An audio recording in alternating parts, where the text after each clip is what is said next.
R20佢代表嘅係我知道我自己有幾勁，但係我唔需要同佢隨時晒嘅。歡迎嚟到鳩事，乜鳩都市，大眾高爾夫6 R 佬，底盤代號 R20。咁我哋見到啊，其實呢部 R20佢嘅外觀其實同普通嘅高爾夫係冇咩區別嘅。咁有件事好搞笑嘅，有個朋友佢從6代嘅高爾夫 GTI 換到呢一架 R20啊，身邊嘅朋友竟然係冇人知道，可想而知呢部車嘅低調程度，可以話係喺路上啊，普通人見到呢架車，我都係一致認為佢就係一架普通嘅高爾夫。但係又有幾多人知道佢價值40萬？當年啊 R20有屠牛宰馬嘅資本，有超跑殺手嘅名號。咁經過深度升級改裝嘅 R20啊，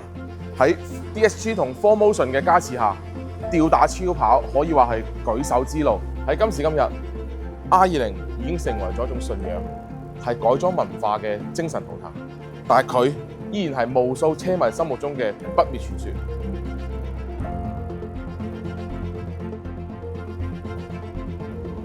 OK， 我哋話咁快就坐喺呢台 R20嘅車內啦。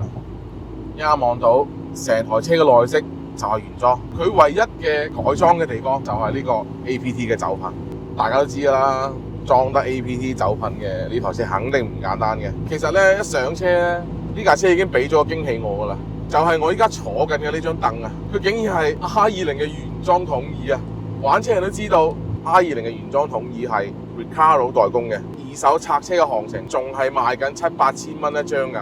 大家都知道啦，我哋呢個節目名叫做鳩事啦，冇可能話咁簡單就同大家試一架 R20 原裝機器係大眾 EA13，咁呢架車咧已經成功咁移植咗3代嘅 EA88，搭載嘅係 DQ500嘅波箱，而且喺 APT 走噴嘅加持底下，配合呢個 IS38嘅渦輪，呢架 R20嘅輪上馬力已經去到300匹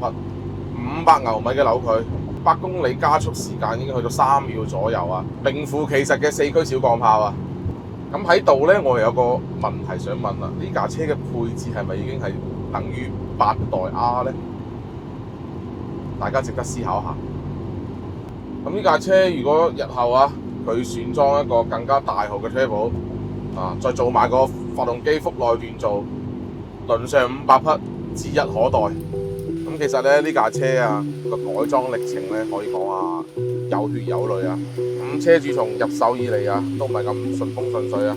唔係整緊車就係整緊車嘅路上，再經歷過遇人不善啊，導致改裝嘅歷程雪上加霜。好啦，到咗最後，即係而家呢個狀態啊，車主呢種辛酸、呢種痛苦，唔係一時半刻可以用3言2語去形容得到嘅。總言之，高爾夫 R20嘅精神信仰係對純粹機械嘅性能嘅追求，係對改裝嘅熱情，係對駕駛本質嘅尊重。R20佢代表嘅係我知道我自己有幾勁，但係我唔需要同你隨時晒命。嗰種自信，嗰種成熟，喺咁樣嘅電動車時代，好似呢一架咁暴力、咁純粹，而且充滿機械魅力嘅4驅小鋼炮入邊，佢都係算唔話得啦。R20佢更加體現到一個時代嘅縮影同埋情懷嘅追求，佢代表咗大家對純粹機械嘅追求同埋對改裝嘅熱情。咁現時咧玩一架 R20咧都係相當輕鬆嘅，咁二手行情啊都喺3到10萬蚊不等，咁車價都係一車一房一配置啊。咁如果大家預算唔係好夠嘅時候，其實我哋可以選擇一部6代嘅普通版嘅高爾夫，咁佢嘅改裝方案都係非常之眾多，無論從基礎改裝到方案都係琳琅滿目啊！我嘅推薦程度3粒星。咁今期嘅鳩事就到呢度啦。如果大家有想我去試駕車型，可以私信我。